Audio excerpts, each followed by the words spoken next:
RPF constable और SI के लिए एक नया चैप्टर अनुपात और समानुपात 2019 में, चाहे वो आरपीएफ कांस्टेबल में क्वेश्चन आए हो, चाहे वो आरपीएफ एसआई में क्वेश्चन आए हो, तो अनुपात समानुपात के लगभग 40 क्वेश्चन आए।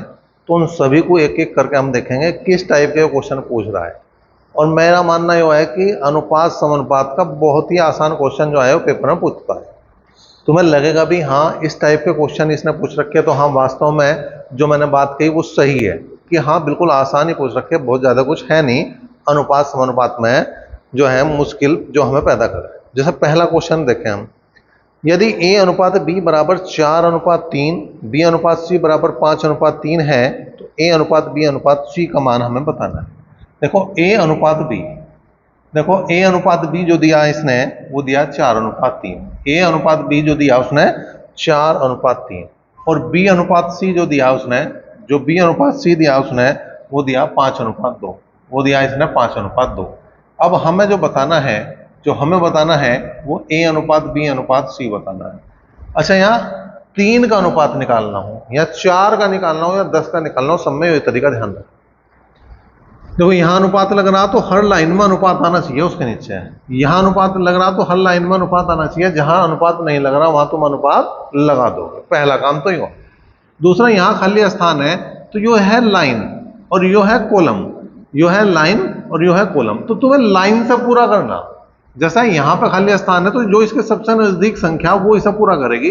यहाँ क्या आ जाएगा 3, और यहाँ खाली स्थान है इसके नजदीक है यो नहीं नजदीक है, यो कॉलम में हो जाएगा। मैंने बताया लाइन में, तो लाइन में यो है नजदीक, तो इस खाली स्थान के पास यो है तो इसे यहां ले आओ, तो ये आ गया 5। जैसे ही तुमने इतना कराने की बहुत काम आसान हो गया, अब कोई समस्या नहीं है। गुणा करो, उत्तर है 5 चौक 20, 5 चौक 20, 5 तिया 15, 5 तिया 15 और 3 दूनी 6। अगर कोई संख्या इन सबको काट पा रही हो, अगर कोई संख्या इन सबको काट पा रही हो तो काट दो, और अगर ना काट पा रही हो तो जबरदस्ती ना करो। यही उत्तर है, और यहां तो यही उत्तर है।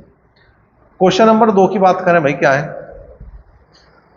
राम और राज की आयु का अनुपात 4:5 है। कौन कौन है? राम है और राज है, राम है और राज है, और इनकी आयु का अनुपात जो है 4:5 है। उसने कहा यदि इनकी आयु का योग 126 है तो उनका अंतर बताना। इनकी आयु का योग 126 है, इनकी आयु का योग 126 है, तो योग ही अनुपात का कर दो, जो दे रखा वही अनुपात का कर दो। तो 4 5 9, पूछ क्या रहा? अंतर, तो वही अनुपात का करो। अंतर हो गया, 5 में 4 गए 1, वो हो जाएगा इनका अंतर, 1 बराबर हो जाएगा अंतर। 9 बराबर 126 के है तो 1 बराबर अंतर के है, 9 बराबर 126 के हैं तो 1 बराबर अंतर के। 9 से काट दो, 9 का 9, 3 बचे, 9 चौक 36। इसका मतलब जो अंतर है, जो अंतर है वो 14 का आ जाएगा, 14 वर्ष का आ जाएगा, 14 वर्ष का जो है वो अंतर आ जाएगा। क्वेश्चन नंबर 3 हूबहू क्वेश्चन है, मतलब बिल्कुल सेम ही तो है। उसने कहा राम और राज के आयु का अनुपात 4:5 है। अनुपात भी बदलने की जरूरत नहीं है, अनुपात भी बदलने की जरूरत नहीं, जो यहां दे रखा वही है जो का तू।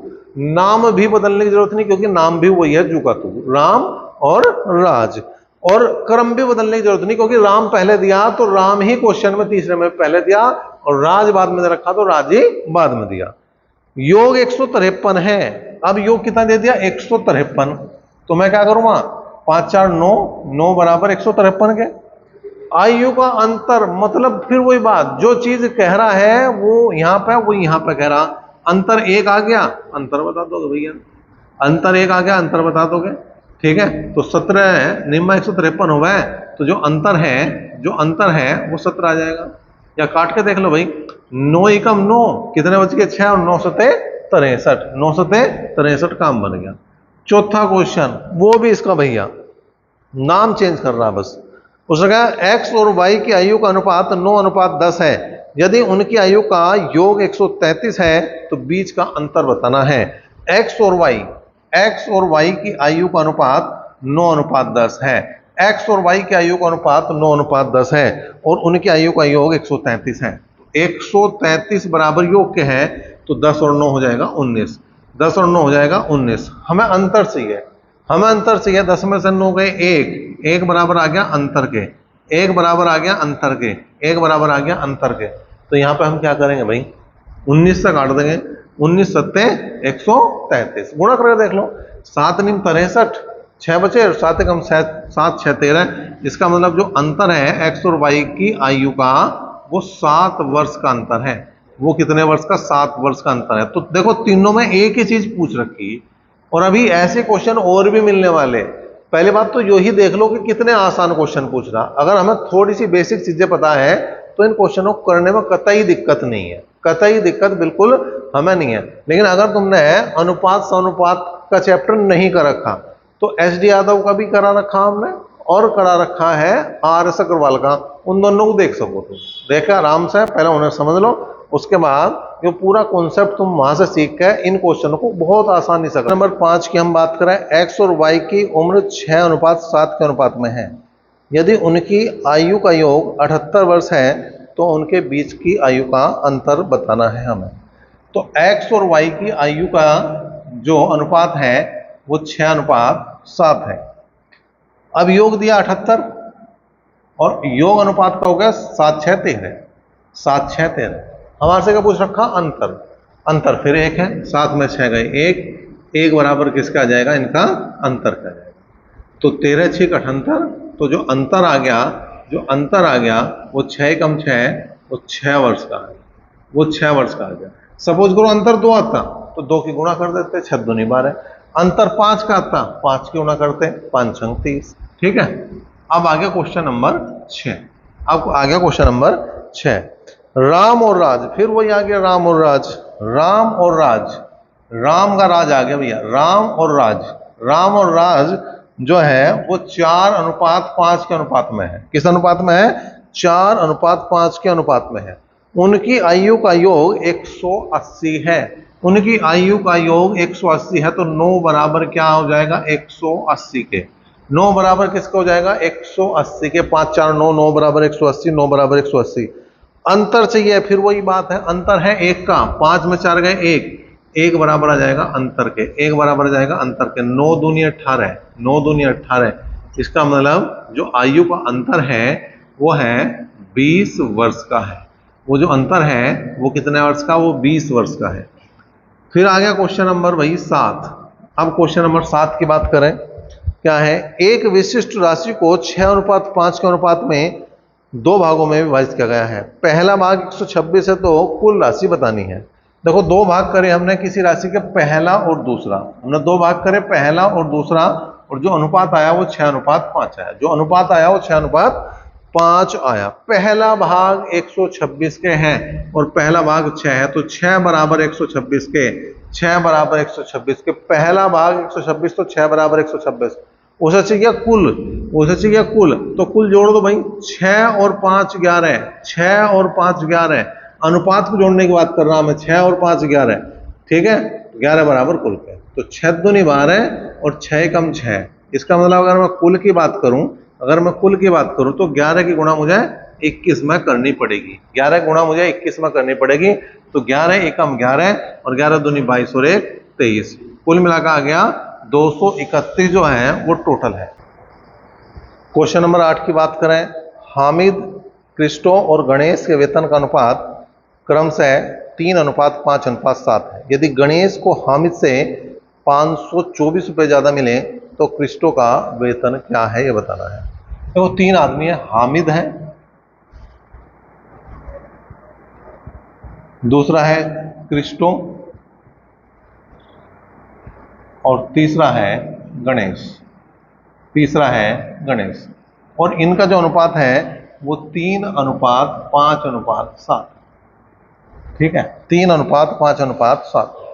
उसने कहा गणेश को हामिद से 524 रुपये ज्यादा मिले, 524 रुपये ज्यादा मिले, किसको, गणेश को हामिद से। अब गणेश का अनुपात 7 है और हामिद का 3 है, तो 7 में से 3 घटा दो, कितना आ गया, 4। 7 में से 3 घटा दो, कितना आ गया, 4। और उसने पूछ लिया क्रिस्टो की, उसका अनुपात है 5। ठीक है, तो 4 से काटा हमने, 4 एकम 4, 4 तिया 12 और 4 एकम 4। तो क्रिस्टो का जो हो जाएगा, गुणा कर दो, 13 पंजे 65 और 5 एकम 5, 655 रुपये जो है वो इसका भाग हो जाएगा, इसका मान हो जाएगा 655 रुपये किसका? क्रिस्टो का। क्वेश्चन नंबर 9 आ जाओ। क्वेश्चन नंबर 9 आ जाओ। हामिद, क्रिस्टो और गणेश के वेतनों का अनुपात 3:5:7 है। तो ना तो नाम बदल रहे और ना अनुपात बदल रहा, 3:5:7, ना क्रम बदल रहा। हामिद पहले नंबर पे, क्रिस्टो दूसरे पे और गणेश तीसरे पे। यदि गणेश को हामिद से, अब के बात बदली कि गणेश को हामिद से, जो का तू रह गया, इसका मतलब 4 बराबर, क्योंकि गणेश 7 है और हामिद 3 है। 884 रुपये मिले हों अधिक, 884 इसके सामने आ जाएगा, 884 इसके सामने आ जाएगा। तो क्रिस्टो के बताने, वो 5 बराबर किसके बताना, वही है। तो 4 दूनी 8 और 4 दूनी 8 और 4 एकम 4। इसका मतलब क्रिस्टो के देखूं तो 5 एकम 5, 5 दूनी 10 और 1 11। तो 1105 रुपये जो है क्रिस्टो के हिस्से में आए। और क्वेश्चन नंबर 10 की तरफ अब हम पहुंच गए। 10वां देखो, हामिद, क्रिस्टो और गणेश के वेतन का अनुपात 3:5:7। फिर वही बात, इसीलिए मैंने ये क्वेश्चन, 4 क्वेश्चन है, चारों को एक साथ करा दूंगा, क्योंकि बार बार ना हामिद को लिखना, बार बार ना क्रिप्टो को लिखना, ना बार बार गणेश को लिखना, ना इनका अनुपात लिखना, जो का तू है। यदि गणेश को हामिद से 564 रुपये ज्यादा मिले तो 4 बराबर 564 है, 4 बराबर 564, वही जो का तू है अंतर। क्रिस्टो का पूछ रहा तो 5 बराबर क्रिस्टो का। ये तो रट गया, केवल ये संख्या चेंज हो रही, केवल ये संख्या, बाकी सब सेम है। ठीक है, 4 एकम 4, 4 चौक 16, 4 एकम 4। तो क्रिस्टो कितना हो जाएंगे भैया? 5 एकम 5 और 14 पंजे 70, मतलब 705 रुपये। 705 रुपये जो इसका उत्तर आ गया। Question number 11। क्वेश्चन नंबर हमने ले लिया 11। क्वेश्चन नंबर हमने ले लिया अब 11। क्या कह रहा वो? हामिद, क्रिस्टो और गणेश के वेतन का अनुपात 3:5:7 है। 3:5:7 जो का तो चल रहा है, एक बार लिखा काम मारा बार बार।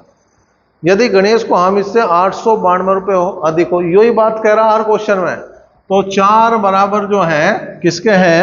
892 के। और क्रिस्टो के पूछा तो 5 बराबर क्रिस्टो। 4 दूनी 8, 4 दूनी 8 और 4 तिया 12। गुणा कर दो भाई, 5 तिया 15 का 5 कहां से लो? 1, 22 पंजे 110 और 1 111। तो कुल मिलाकर 1115 रुपये जो है इस क्वेश्चन में क्रिस्टो के हाथ में आए। तो ये 4 क्वेश्चन एक जैसे थे, मैंने बार बार इनका अनुपात लिखना उचित नहीं समझा, एक बार लिखा और काम बन गया मेरा। क्वेश्चन नंबर 12 की बात करें हम, क्या है? एक चतुर्भुज की भुजाएं 2:3:4:5 के अनुपात में है, परिधि 112 सेंटीमीटर है, तो छोटी भुजा बतानी है। तो 4 भुजाएं हैं, 2, 3, 4 और 5 के अनुपात में है। ठीक है, परिधि का मतलब पैरामीटर, मतलब चारों तरफ से जो भुजाएं हैं उनका योग। ठीक है, मतलब अगर मैं ये कहूं कि वो एक खेत है, जो एक खेत है वो किसी भी आकृति का है, यहां से चले यहां तक पहुंचे, फिर यहां, फिर यहां, फिर यहां, अगर यो हम बाहर से नाप दें तो इसकी परिधि बोलती है। क्या बोलती है? परिधि। तो यो दे रखी है इसने 112, पैरामीटर दे दिया 112। अब यहां पे ये भुजाएं दे रखी, तो इनका योग कर दो, 5 4 9 और 3 12 8 2 14।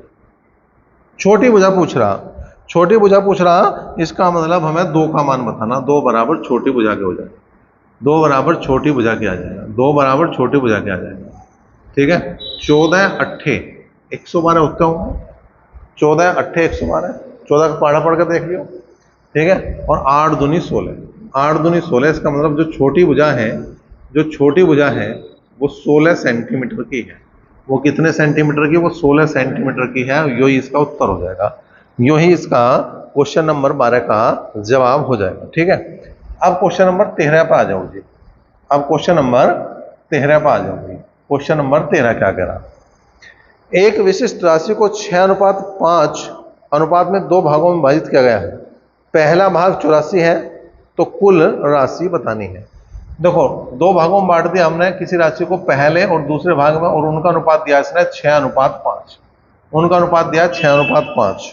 यदि पहला भाग 84 है, इसका मतलब 6 बराबर 84 के हैं, इसका मतलब 6 बराबर 84 के हैं, तो कुल राशि बतानी है। तो 6 और 5 11 बराबर कुल के।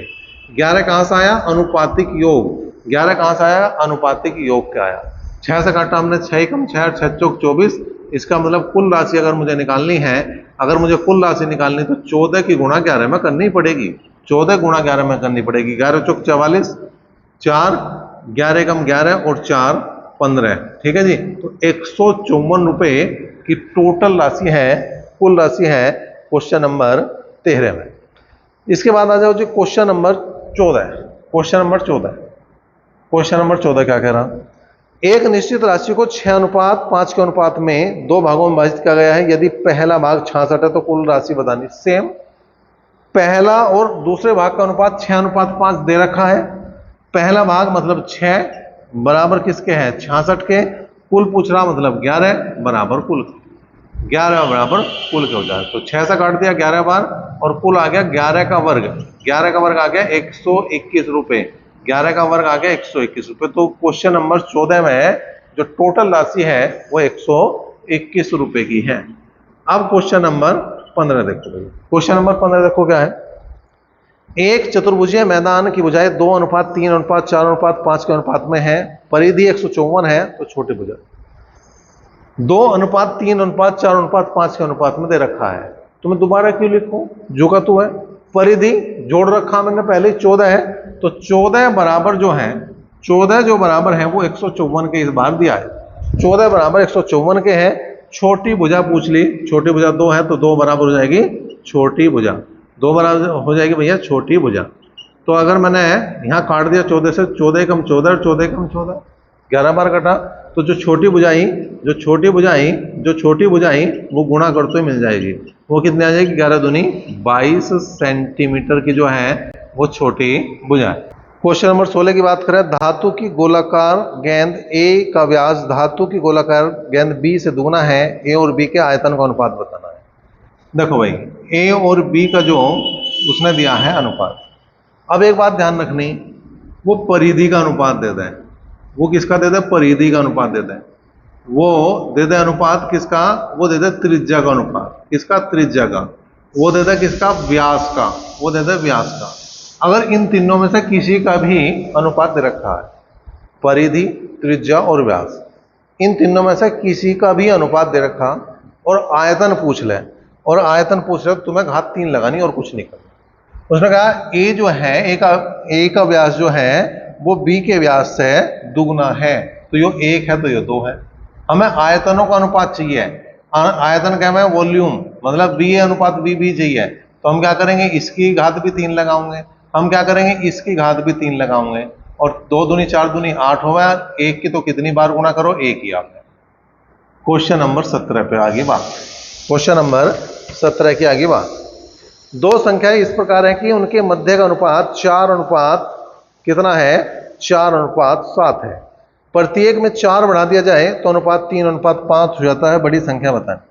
देखो, पहला अनुपात था 4:7, प्रत्येक में बढ़ा दिया 4, तो अनुपात जो हो गया वो 3:5 आ गया। अनुपात कितना आ गया, 3:5। तो सबसे बड़ी संख्या हमने क्वेश्चन करा रखे हैं किसके, आयु के। वो हमने आरएस अग्रवाल के भी करा रखे और वो हमने करा दिया आयु के क्वेश्चन एसडी यादव के, शारदा के भी। तो उस चैप्टर को देखो, वहां पे ऐसे बहुत सारे क्वेश्चन है। लैंग्वेज का अंतर है, हमें क्या करना, अंतर बराबर करना। यहाँ 1 का अंतर है, यहाँ 2 का अंतर है, अंतर बराबर करना। तो पहले यहाँ पे अंतर देखो कितने का आ रहा, 2 का। फिर यहाँ पे अंतर देखो कितने का आ रहा, 3 का। जो यो अंतर आया इसकी गुणा तो करो यहाँ पे, और जो यो अंतर आया इसकी गुणा करो यहाँ पे, ठीक है। यो आ गया 4 दूनी 8 और यो आ गया 7 दूनी 14। यो आ गया 3 तिया 9 और यो आ गया 5 तिया 15। अब देखो, यहाँ पे घटाऊं तो भी 1 आ रहा और यहाँ पे घटाऊं तो भी 1 आ रहा। इस 1 से जो एक अंतर है, इससे ये जो यहाँ एक तरफ ये संख्या हमने लिखी, जो इसने कहा प्रत्येक में 4 बढ़ा दिया जाए, 4 बढ़ा दो 4 घटा दो, जो भी दे रहा हो उससे कोई मतलब नहीं। उसको भाग करके देखो क्या आ रहा, 4 ही आ रहा। अब उसे चाहिए बड़ी संख्या, अब उसे चाहिए बड़ी संख्या, अब उसे चाहिए बड़ी संख्या।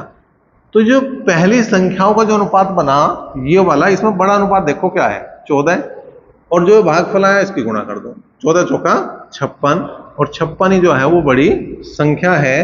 अब क्वेश्चन नंबर हम 18 की तरफ बढ़ रहे हैं। 17वें क्वेश्चन का उत्तर जो हो गया वो हो गया तुम्हारा 56। दो संख्याओं का गुणनफल, गुणनफल दे दिया, दो संख्याओं का गुणनफल, गुणनफल दे दिया 120, गुणनफल दे दिया 120, और वर्गों का योग, वर्गों का योग, वर्गों का योग 289, वर्गों का योग 289 है तो संख्याओं का योग चाहिए। तो एक अनुमान विधि से हमने करा कि भाई 120 के ऐसे टुकड़े कर दो जिनके वर्गों का योग 289 हो। तो हमने क्या करा, ऐसे ही लगाया, तो 15 8 120 हो, मैं करके देखें क्या दोनों को संतुष्ट कर रहा। तो 15 का वर्ग और 8 का वर्ग क्या बराबर 289 के है, तो 15 का वर्ग होगा 225 के और 8 का वर्ग होगा 64 के। 8 का वर्ग होता है 64 के, ठीक है। तो इन दोनों को जोड़ा, बिल्कुल 289 बिल्कुल सही है। इसका मतलब एक संख्या 15 है और दूसरी संख्या 8 है। एक संख्या 15 है और दूसरी 8 है। हमें चाहिए योग, हमें चाहिए योग इसका संख्याओं का। तो 15 में 8 जोड़ देंगे, 15 में 8 जोड़ देंगे, कितना आ गया 23। तो संख्याओं का जो योग है वो कितना है, वो 23 है। क्वेश्चन नंबर 19 देखो भाई क्या है, 3 बच्चों की उम्र का अनुपात 7:8:9 है। यदि सबसे बड़े बच्चे की आयु 18 वर्ष है तो औसत बताना है। देखो 3 बच्चे हैं, उनकी आयु का अनुपात 7:8:9 है। सबसे बड़ा बच्चा जो 18 वर्ष का है, तो 18 बराबर किसके हैं, 9 के। योग निकाल लो, योग निकाल लो, 7 और 8 15, 7 और 8 15, 15 और 9 24, 15 और 9 24 बराबर किसके हो जाएगा, कुल के। बराबर किसके हो जाएगा, कुल के। तो 9 दूनी 18, तो कुल कितना होगा, 24 दूनी 48, 24 दूनी 48 वर्ष जो है वो 48 के आ गया इनका कुल योग। हमें चाहिए औसत, हमें चाहिए भैया औसत, हमें चाहिए औसत। तो हमें क्या करना पड़ेगा, 48 को 3 से भाग करना पड़ेगा। तो 16 वर्ष जो है इसका औसत हो जाएगा। 16 वर्ष कितना हो जाएगा, इसका औसत हो जाएगा। क्वेश्चन नंबर 20, क्वेश्चन नंबर 20 की बात करें, 3 संख्याओं का योग 136 है। पहली और दूसरी का अनुपात 2:3, दूसरी और तीसरी का 5:3 है। पहली और दूसरी का जो अनुपात है वो 2:3 है। दूसरी और तीसरी का जो अनुपात है वो कितना है, 5:3 है। तो जो पहला क्वेश्चन करा था उसके जैसा कर दो इसे, इधर बढ़ाओ 5, इधर बढ़ाओ 3, तो तीनों का अनुपात आ जाएगा। पहली संख्या अनुपात दूसरी संख्या अनुपात तीसरी संख्या। अगर पहला क्वेश्चन अभी नहीं आया तो एक बार और देखो उसे, जैसे वीडियो है तो वीडियो में पहले क्वेश्चन बजाओ, दोबारा देखो और एक बार क्वेश्चन को, इस क्वेश्चन को अपने आप करने की कोशिश करो। जब अपने आप कर लो फिर जो है वीडियो चलाओ और फिर जो है उसे देखो कि हाँ हमने सही करा या गलत करा, पता लग जाएगा तुम्हें। तो 5 दूनी 10, 5 तिया 15 और 3 तिया 9, यह आ गया जी। योग 136, और यहाँ योग कितना हो रहा, 15 और 9 24 और 10 34, 34 बराबर जो है वो किसके हैं, 136 के हैं। 34 बराबर जो है वो किसके हैं, 136 के। हमें किसका पूछ रहा, दूसरी संख्या। 15 बराबर किसके है, दूसरी संख्या के। तो 34 चौका 136 और दूसरी संख्या की अगर हम बात करें तो कितनी हो जाएगी, 15 चौका 60, 15 चौका 60, तो दूसरी संख्या हो जाएगी तुम्हारी 60।